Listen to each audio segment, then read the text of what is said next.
I thought I would do a really quick video about, believe it or not, graphic card. It's actually very impossible to get one. Now, when in my previous video, I had built an office PC, and in there, I wanted to basically build up to an eventual, maybe you've got this old office PC, and eventually it becomes a gaming PC. But given how, now I did manage to get my hands on a 10 series that was less than $200, and it is not a 1030. So there are very few that could be that, and it was brand new, manufactured in the last year. So I mean, they're bringing 10 series back. But I thought, hey, I have a couple of old PCs at my house, so let me go through it and see if I can find anything from there. And maybe if you guys have a couple of old PCs that your parents aren't using anymore, or your grandparents, you guys can go to them and ask them, hey, if you're not using it, can I grab it? And let's see what we find. So there are two of them. I'm going to bring them out, and we're going to open them up and see what they have. So the first PC we're looking at is a really old HP PC. It's considered a media center PC. You can tell it has like all the SD card readers, a couple of CD drives, a ton of front I/O. That looks like you could fit a hot swappable hard drive in there. This was probably top of the line back in the day. And if we take a look, that's how you know it was top of the line. You had space for your CD, and there's the recovery DVD for the PC.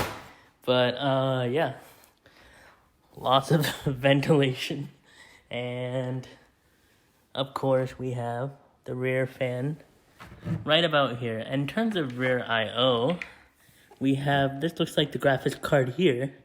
Well, right here it looks like we could actually connect like the old stuff for the like Nintendo back in the day. There's the S video, and I think this is Ethernet. It doesn't. This is a this was for a telephone for dial-up.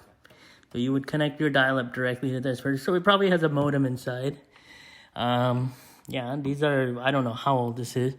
Luckily, we have thumb screws that we can use. So let's go ahead and open this. Let's see if it powers up, first of all. As soon as I plugged it in, the fans immediately ramped up. So it does seem to work. I'm just curious if there's anything in these CDs. No? Oh God. Okay, so this bottom CD drive doesn't work. The lights still work on it. So let's go ahead and open it up. Oh God. Okay, so this is really dusty. I might need a mask for this. So luckily there's plenty of mask around. Let me go get one real quick. So this is what happens actually when you put a PC in the closet for about at least 10 years. We have an ABC fan. So for anyone who we take your PCs out once in a while and check them out. It's gonna look like this. Not as bad. Yeah, we gotta clean this out basically. So I think with this one, I'm actually going to do a separate video on it, honestly. It just needs a good cleaning, and that would be fun to do. And just to check out what a PC from who knows when with Windows XP, how it'll do today. So I will do a separate video on that. Plus the cleaning would be it needs a lot of cleaning. And we have a actual Dell XPS that we can take a look at. So let's see if there's a graphic card inside the XPS. So this PC is a Dell XPS 420. It is a 2-core system actually, which I'm surprised by. And it has Windows Vista on it. It is actually a really cool looking chassis. It also has 2 CD drives. There's another little bay here, as well as a bunch of SD card readers. We have headphones, USBs. It's a really sleek looking case, honestly. And if we look towards the side, It has this beautiful XPS. This case would be nice to build in, actually. And checking the back, we have the typical rear I/O of a pre-built, and this is what we're looking for. This looks like a graphic card right here. Unfortunately, it's only DVI, but in this day and age, it's better than nothing. Yep, it is only DVI. So let's see what we can do with this. You know, looking at this case, I'm just realizing it's an inverse case. So actually, all the components are on this side if we open it. So let's go ahead and take a look. This will be really interesting to take a look at then.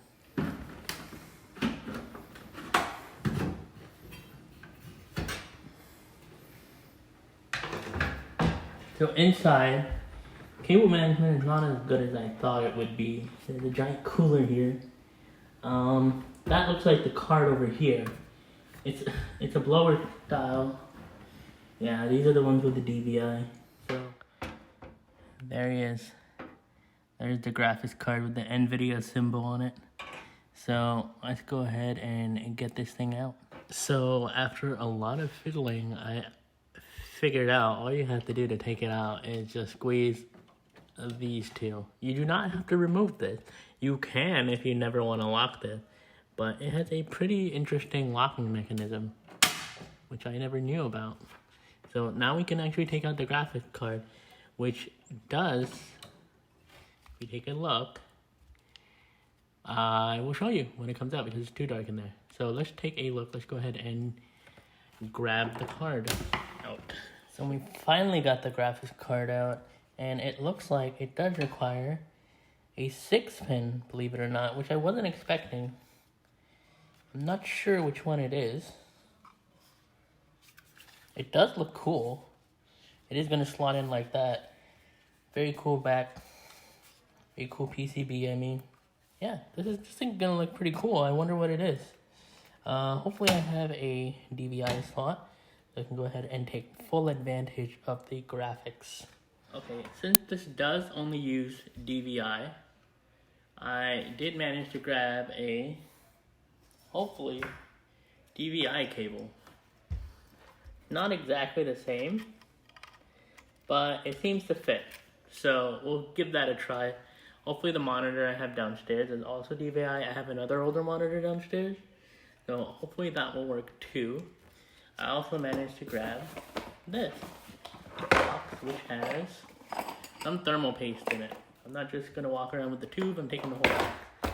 So let's head down with the DVI. We'll go ahead and give this card a try, and we'll try to get it repasted and maybe get it working to a better condition. Okay, so we're back with the office PC.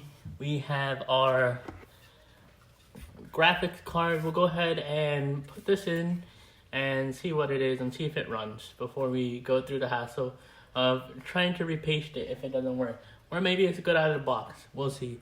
I still have to install hardware info on this to take a look at the different specs and the temperatures and whether there are even drivers available for this. So let's go ahead and get that started. Okay. So we finally got that graphics card in. Because this monitor that I have doesn't take DVI, I went ahead and found one that did. That also happened to be Dell. So this is probably the original monitor. So let's go ahead and start up the PC and see what the card is finally.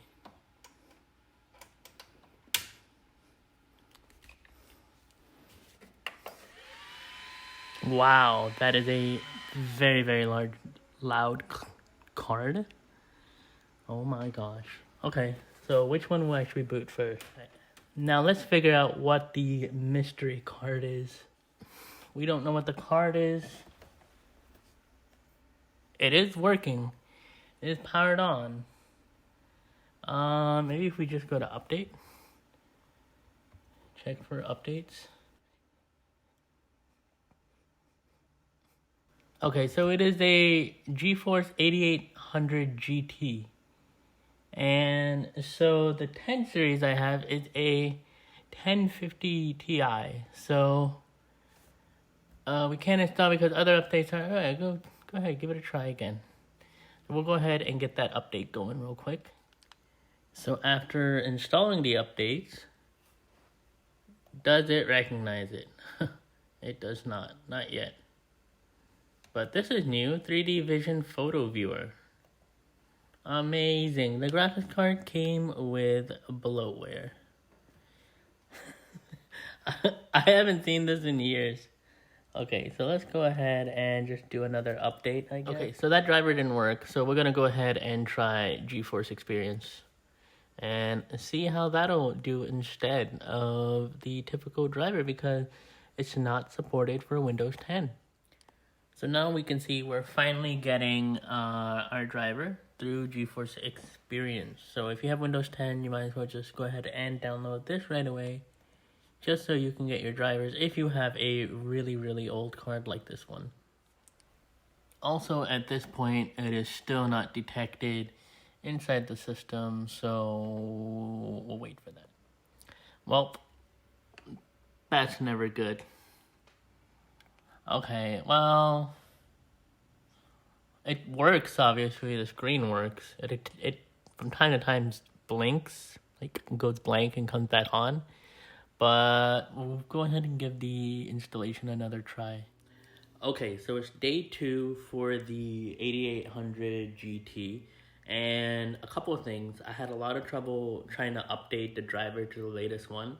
And no matter what I did, it kept reverting to the same one. The only driver that would work was the one directly from Microsoft. GeForce Experience didn't work.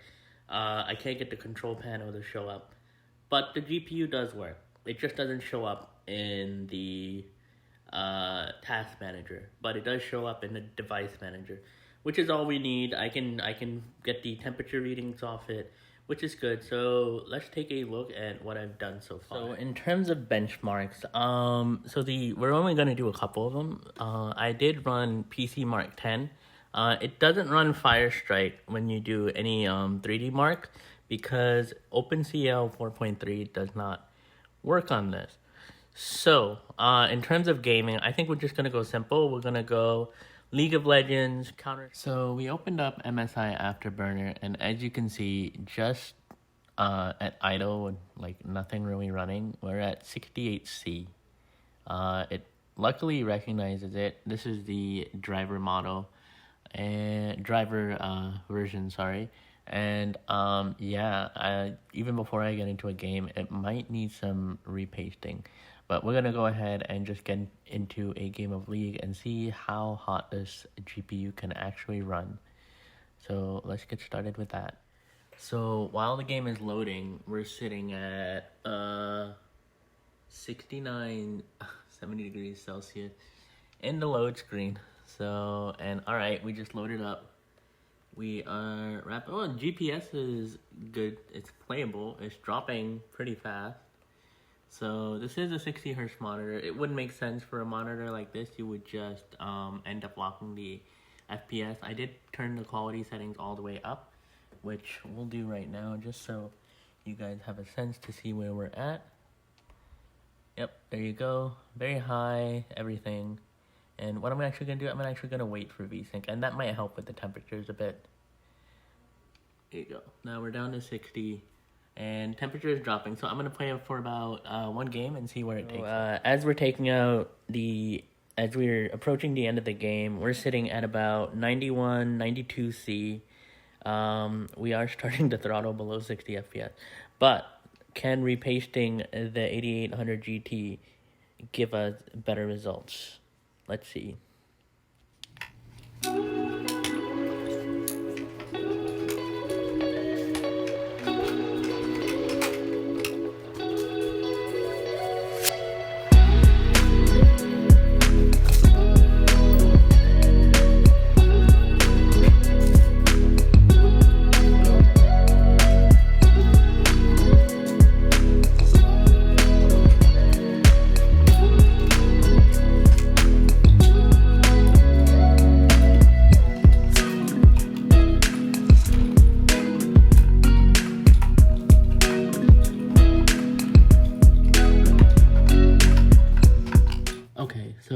wasn't as bad as I thought it would be.